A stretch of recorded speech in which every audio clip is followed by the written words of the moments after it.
जैसे कि हम सब जान रहे हैं 66वीं बीपीएससी प्रतियोगिता परीक्षा 27 दिसंबर को होने वाली है और उसमें पूछे जाने वाले प्रश्न जो कि हिस्ट्री से भी रहते हैं, उसमें खासकर गवर्नर जनरल, वायसराय, इनकी इम्पोर्टेंस रहती है।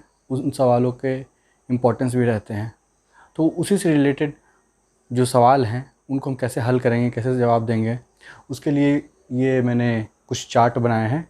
तो अभी लिस्ट वाइज हम सब पे डिस्कस करेंगे कि 1757 जब बैटल ऑफ प्लासी हुई, उसके बाद से 1764 जब बैटल ऑफ बक्सर होता है, और कैसे इतने साल में पहले गवर्नर ऑफ बंगाल बना, फिर गवर्नर जनरल ऑफ बंगाल बना, फिर वायसराय बना, और फिर कैसे वो चेंज होता होता लास्ट में जब ब्रिटिश का साम्राज्य का समापन होता है तो अंतिम में कौन उनके वायसराय रहते हैं और फिर से वापस गवर्नर जनरल बनते हैं। इस बारे में हम पूरी सीरीज को पढ़ेंगे और समझेंगे। तो ये शुरू करते हैं। जैसे कि हम जानते हैं कि जो अंग्रेज़ों का शासन था, पहले उनका शासन की प्रमुखता आई ईस्ट इंडिया कंपनी द्वारा।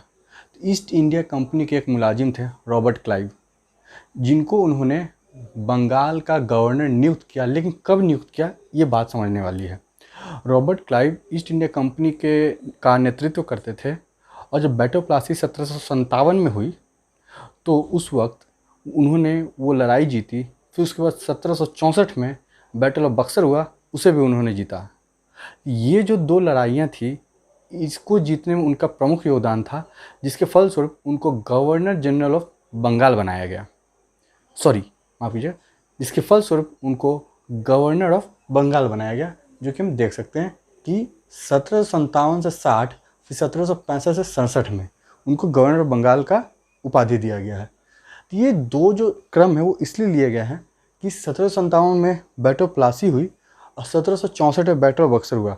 57 जब प्लासी की लड़ाई हुई तो अंग्रेज़ों का जो पावर था, जो उनकी सत्ता थी, उनको एक्सेप्ट कर लिया गया था तत्काल उस टाइम पे। लेकिन वापस से उनके खिलाफ एक लड़ाई हुई, एक विद्रोह हुआ, जो कि 1764 में निर्णायक लड़ाई हुई बक्सर का, और उसको उन्होंने फिर से जीता और उनका आधिपत्य जमा। तो 65-67 उनको उसका नेतृत्व करने के लिए दिया गया बंगाल।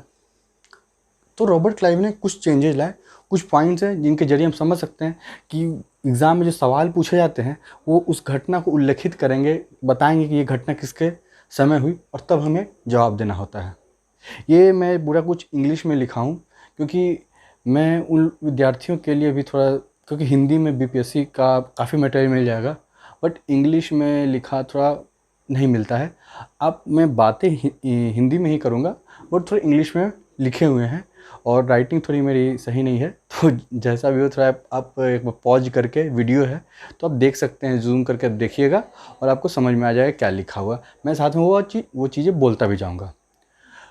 तो रॉबर्ट क्लाइव की, जैसे कि हम देख रहे हैं, रॉबर्ट क्लाइव साहब 1757 से 60 में फर्स्ट गवर्नर ऑफ बंगाल हुए और 65-67 में उन्होंने किया। तो ये जो रॉबर्ट क्लाइव जी हैं, ये अंग्रेज़ों के बहुत ही उच्च कोटि के, चाहूँ तो उनके नुमाइंदा थे, और उन्होंने सिविलियन मिलिट्री रिफॉर्म्स लाया। उन्होंने बहुत सारे उसमें बदलाव फेरबदल के, जिससे कि लोगों को यहाँ पर रहने के तौर तरीके, उन्होंने यहाँ के हिसाब से कैसे अंग्रेज़ों ने अपने आप को ढाला, वो बहुत हद तक इनके ऊपर डिपेंड करता है।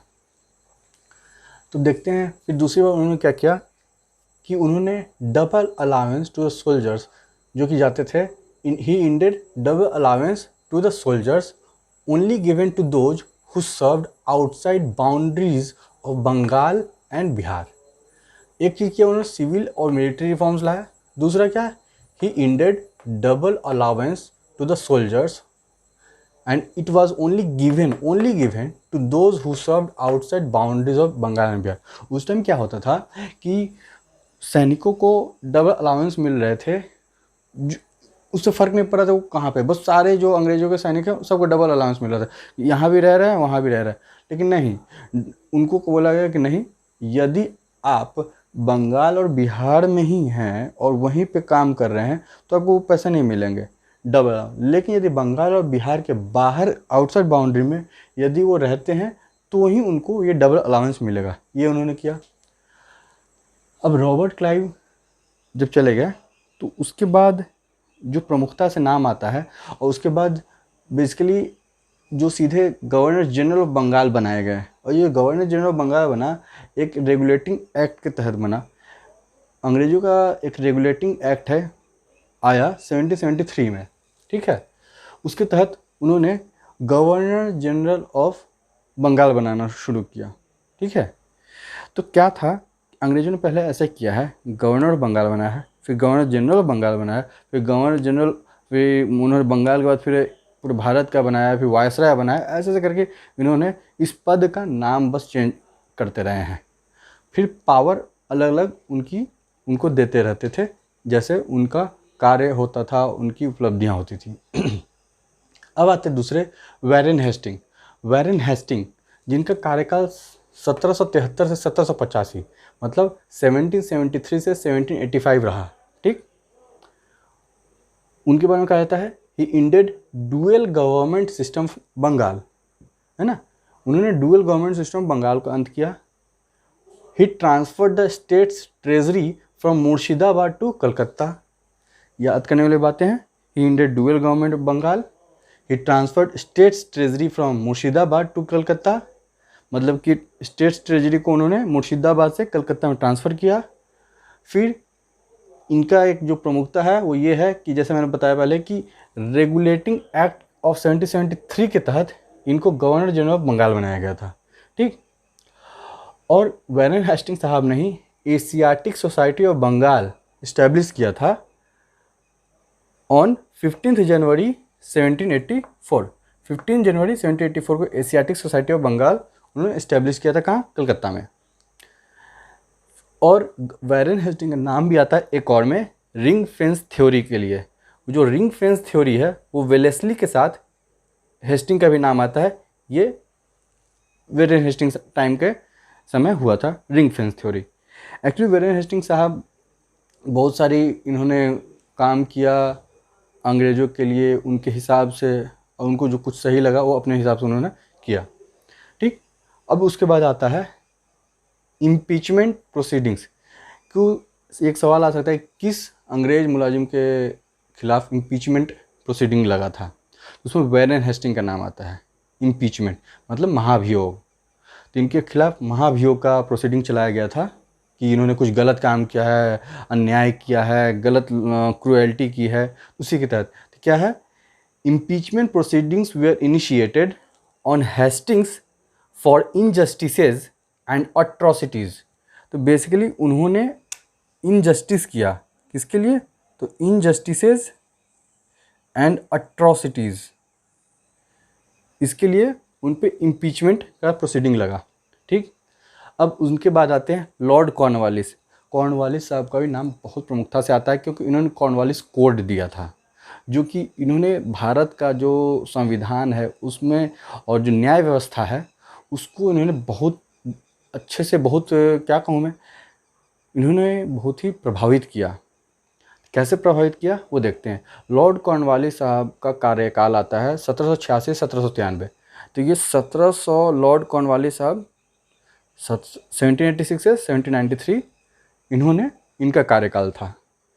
ही developed a new system of justice delivery, उन जस्टिस देने का, justice delivery by Diwani and Faujdari court. पहले क्या था, पहले कि सब का न्याय बस एक ही इंसान करता था।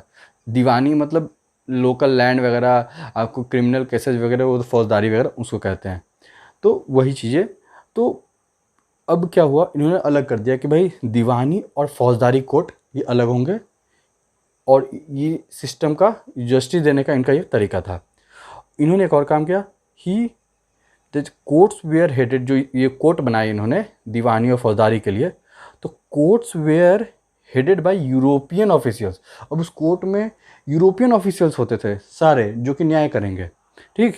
और जस्टिस वाज डिलीवर्ड, और न्याय दिया जाता था with the help of Indian qazis and muftis. मतलब कि इंडियन फाजीज और मुफ्तीज़ के सहायता से ये न्याय की प्रक्रिया यूरोपियन ऑफिशियल्स पूरी करते थे, क्या है, courts were headed by European officials and justice was delivered with the help of Indian qazis and muftis. ठीक। और जैसे मैंने बताया कॉर्नवालिस जी के प्रमुख चीज क्या था कि Cornwallis code is the collection of judicial reforms by Cornwallis in 1793। तो कॉर्नवालिस कोड इन्होंने एक बनाया, वो क्या था, वो कलेक्शन ऑफ जुडिशियल रिफॉर्म्स था बाय कॉर्नवालिस इन 1793।